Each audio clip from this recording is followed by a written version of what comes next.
Hello everybody, Wild Bill for America here. Thank you for watching. You know, I love being a conservative Christian American. It feels so good to be on the right side.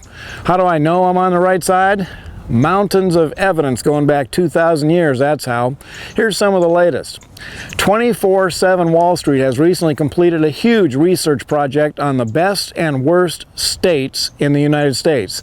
Using information from the U.S. Bureau of Standards, Labor and Statistics, the Census Bureau, and others, the results come as no surprise to anyone. The best-run states in the nation are Wyoming, Nebraska, and North Dakota. Their books are balanced, they invest prudently, debt is at an absolute minimum, and elected officials are retained based on merit, not radical fringe politics. Wyoming has no personal or corporate income tax. Imagine that. What has that done to the state? It has made Wyoming the most business-friendly state in America, and their economy is booming. Their citizens are employed, and the crime rate is among the lowest in the country. And education standards are among the best. Imagine that. Nebraska has almost no debt and a AAA credit rating. North Dakota has a booming oil business that has generated over $1 billion for that state in just the last 3 years. Their unemployment rate is the lowest in the entire nation, and wouldn't you know it, the Obama administration is working to shut down North Dakota oil. And then we have the worst run states. No surprises here. At the bottom of the list are Michigan, Illinois, and of course, California. Michigan has a terrible credit rating from Standard & Poor's and is the worst for unemployment, home foreclosures, and crime. Detroit, Michigan looks like a bombed-out war zone with homes and businesses sitting empty and abandoned.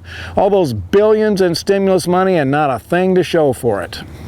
Illinois, the state where Mr. Obama learned his economics, has the second worst credit rating in America, and not surprisingly, it also has the worst history of political corruption, with a long line of governors, congressmen, and judges being convicted and jailed for multiple crimes.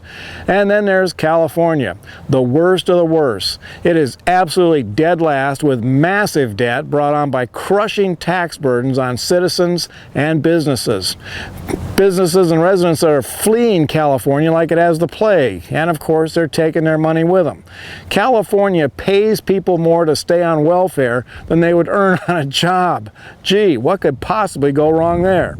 The state is sinking itself through foolish economic policies, but instead of changing their ridiculous taxing and spending habits, California is desperately trying to figure out how they can raise taxes even more. Bottom line, liberalism destroys states as well as lives.